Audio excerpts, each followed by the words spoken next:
जय माता दी दोस्तों। अब मैं आगे की कथा दुर्गा सप्तशती का तीसरा अध्याय सुना रही हूँ।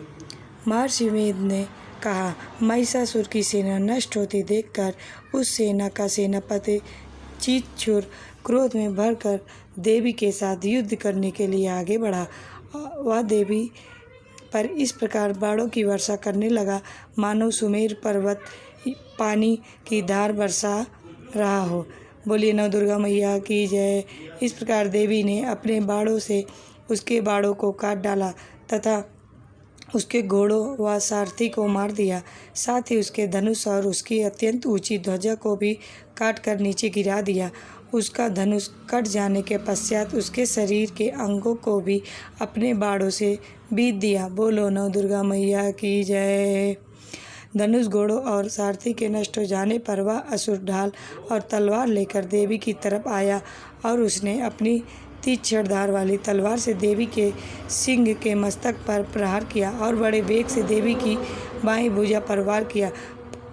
किंतु देवी की बाईं भुजा को छूते ही उस दैत्य की तलवार टूटकर दो टुकड़े हो गई। इससे दैत्य ने क्रोध में भरकर शूल हाथ में लिया और उसे भद्रकाली देवी की ओर फेंका। बोलिए नव दुर्गा मैया की जय। देवी की ओर आता हुआ वह शूल आकाश से गिरते हुए सूर्य के समान प्रज्वलित हो उठा। उस शूल को अपनी ओर आते हुए देखकर देवी ने भी शूल छोड़ा और महाअसुर के शूल के 100 टुकड़े कर दिए और साथ ही महाअसुर के प्राण भी हर लिए।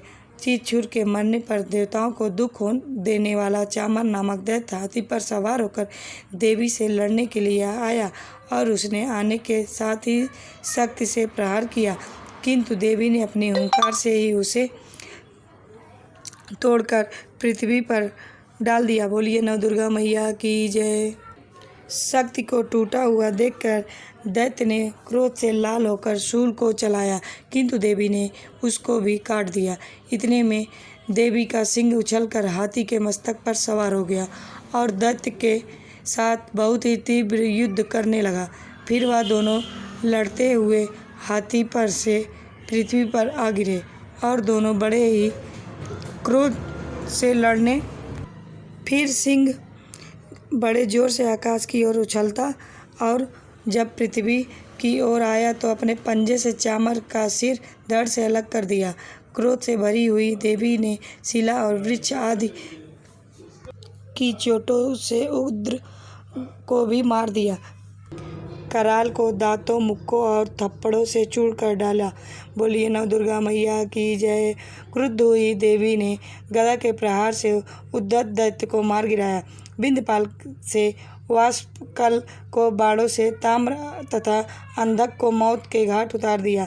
तीनों नेत्रों वाली परमेश्वरी ने त्रिशूल से उग्रासय, उग्रवीर और महाहनु नामक राक्षसों को मार गिराया। उसने अपनी तलवार से बिडाल नामक दैत्य का सिर काट डाला तथा अपने बाणों से धुंधुर और दुर्मुख राक्षसों को यमलोक पहुंचा दिया।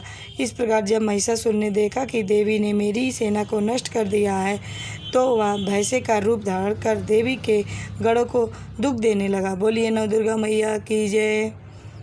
उन गढ़ों में कितने लोगों को उसने मुख से के प्रहार से, कितनों को खुरों से, कितनों को पूंछ से, कितनों को सींगों से, बहुतों को दौड़ाने के वेग से, अनेकों को सिंहनाद से, कितनों को चक्कर देकर, कितनों को श्वास वायु के झोंकों से पृथ्वी पर गिरा दिया। वह दैत्य इस प्रकार गढ़ों की सेना को गिरा देवी के सिंह को मारने के लिए दौड़ा। इस पर देवी को बड़ा गुस्सा आया। उधर दैत्य भी क्रोध में भरकर धरती के खुरों से खोदने लगा तथा सींगों से पर्वतों को उखाड़ उखाड़ कर धरती पर फेंकने लगा और मुख से शब्द करने लगा। महिषासुर के वेग से चक्कर देने के कारण पृथ्वी क्षुब्ध होकर फटने लगी। उसकी पूंछ से टकरार समुद्र चारों ओर फैलने लगा। हिलते हुए सींगों के आघात से मेघ खंड खंड हो गए और श्वास के आकाश में उड़ते हुए पर्वत फटने लगे। इस तरह क्रोध में भरे हुए राक्षस को देख चंडिका को भी क्रोध आ गया और वह उसे मारने के लिए क्रोध में भर गई। बोलिए नव दुर्गा मैया की जय। देवी ने पास फेंककर दैत्य को बांध लिया और उसने बच जाने पर दैत्य का रूप त्याग दिया और सिंह का रूप ले लिया। और ज्यों ही देवी उसका सिर काटने के लिए तैयार हुई, उसने पुरुष का रूप बना लिया जो कि हाथ में तलवार लिए हुए था। देवी ने तुरंत ही अपने बाणों से के साथ उस पुरुष को उसकी तलवार ढाल सहित बीट डाला। इसके पश्चात वह हाथी के रूप में दिखाई देने लगा और अपनी लंबी सूंड से देवी के सिंग को खींचने लगा और गर्जने लगा। बोलिए नौ दुर्गा मैया की जय।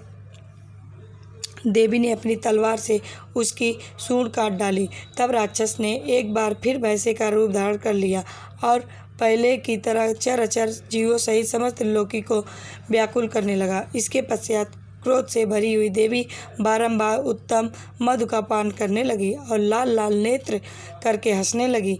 उधर बलवीर तथा मद के क्रुद्ध हुआ दैत्य भी गरजने लगा, अपने सींगों से देवी पर पर्वतों को फेंकने लगा। बोलिए नव दुर्गा मैया की जय। महर्षि मेधा ने कहा।